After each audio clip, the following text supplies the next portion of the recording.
Hey, what's going on YouTube? Gary here, gzduel here to bring you guys a match on Dueling Network. I've been playing, trying to play test Malefics. I tried the macro version. It's not as consistent as I would like it, so I'm trying the old route with of course, Gravekeeper's Commandant and Necro Valley, because Necro Valley is like the best card ever against dragons, and decided to like revamp it, see what happens, and just testing it out in a match format so that I don't have to so that I can experience them siding in against a skill drain deck. So I started off pretty well. I have a Upstart Goblin. That's like a thing that I wanted to try just because I wanted to speed up the deck as much as possible, draw into the skill drain, draw into everything. And from the hand that I have, I decided not to play the Malefics nor the Barbaros yet. I wanted to rely heavily, first of all, on my 3000 attack Gadgetron Dragon, because, like I have like basically three different levels. So I'm gonna special summon out the Gadgetron Dragon, and if that dies, then I can normal summon out the Barbaros, and if Barbaros dies, then I can special summon out the Malefic Cyber End. So it's like, you don't put the best card forward. The best card, of course, is the Malefic, and then the Barbaros. So I want to like play conservatively. So I do have a Starlight Road. I'm not afraid of setting all of my back row. And then my opponent decides to set a whole bunch of back row too. So that makes me kind of think that like my Starlight Road's kind of dead. And he's playing apparently some what is this called? Fire Fist. Yes, Fire Fist. And unfortunately, I do have the skill drain, so I'm just going to pay 1,000 life points and negate the effect of his bear so that he can't activate it. And he can't go into anything in the extra deck that would really help, because from what I know, there's no rank 4 exceed monster that's above 3000 attack, because for some reason, the only one that can get over a 3000 attack monster is of course Cowboy, and Cowboy would have to like crash with it. And since Cowboy can't even activate its effect because I have skill drain, I'm pretty sure he'll have to, he's using Utopia. Okay, so I'm pretty sure he's going to have to depend on his back row. So I'm going to try to step into some of his traps right now, since my Gadgetron Dragon's effect is negated. If he plays something like Deep Prison, like that, unfortunately my Gadgetron Dragon will die. But however, I plan for this. I do have all the backup, so I'm going to, in main phase 2, activate the Seal of Orichalcos. I couldn't activate it before because Seal of Orichalcos has that pesky effect that destroys special summon monsters on your side of the field.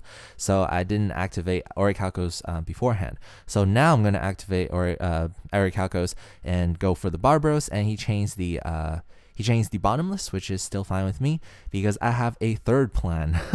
And the third plan is, of course, Malefic Cyber End. I'm going to banish that and try to special summon out the Malefic Cyber End Dragon and see if he has a response. And yes, indeed, he has a response. He has all the back row. So now I'm kind of sad because all I have is a Starlight Road and a Solemn Judgment. Not much to do here but to take some damage from his Utopia. So I guess that's why he special summoned Utopia, just to go for the most attack. But if you're going for the most attack, you should have gone for Gemknight Pearl, because at this point, no effect for Utopia. It's just like a Gemknight Pearl. And unfortunately for him, I drew into another Malefic Cyber End. It was a really lucky top deck for me right there. And I'm just going to special summon out the Malefic Cyber End and attack over his Utopia that has no effect.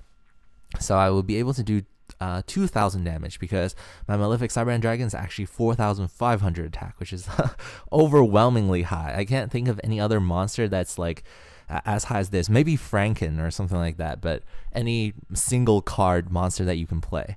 So he sets one back row. I'm not too afraid because I do have the Solemn Judgment. So I'm just going to go ahead and attack with the 4,500 Malefic Cyber End Dragon. See if he has a response. He has no response, so he's only at 500 life point left.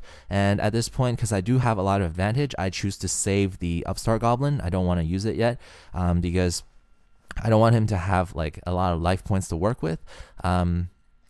Just want him to keep the pressure on, even though I do draw into an extra card, but I feel like the setup is good enough right now, whereas I don't need it. If he has like Heavy Storm or anything, I still have Starlight Road, and anything else I would be able to use the Solemn Judgment.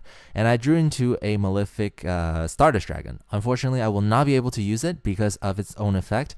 You can only control there can only be one Malefic monster on the field, face up on the field. So even if I have skill drain, it doesn't work for the hand.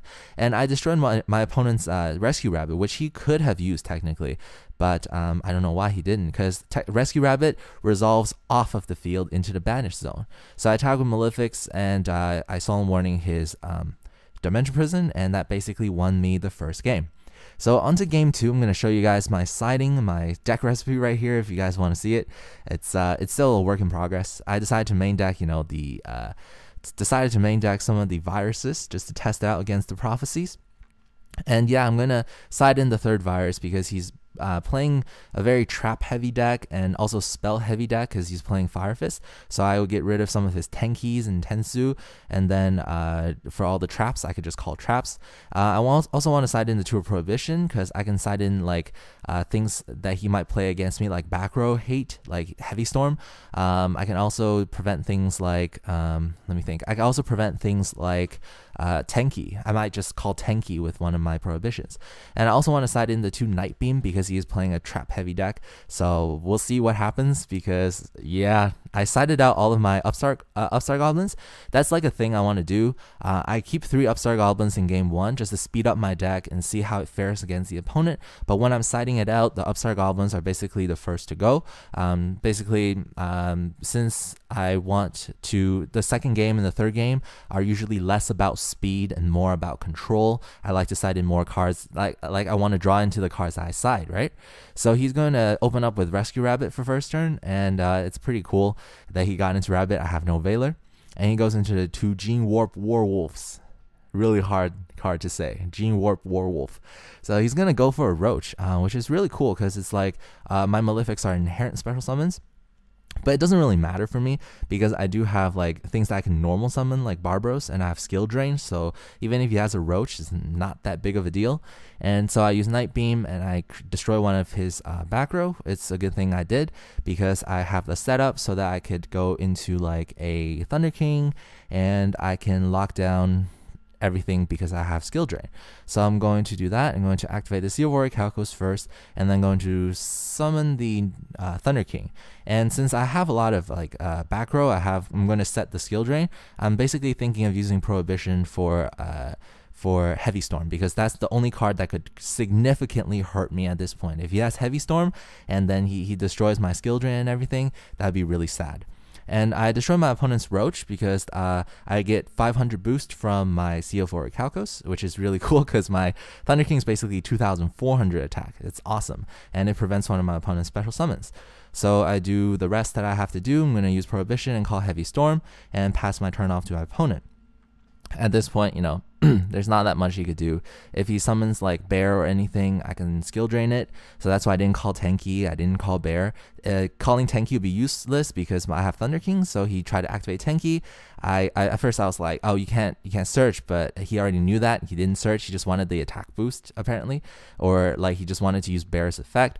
And so he's going to try to activate it, right? Like we're in this ruling dispute. I understand what he's doing. So I know that he can't search, but he's going to try to activate the effect. I'll just pay 1,000 life points and negate the effect of Bear.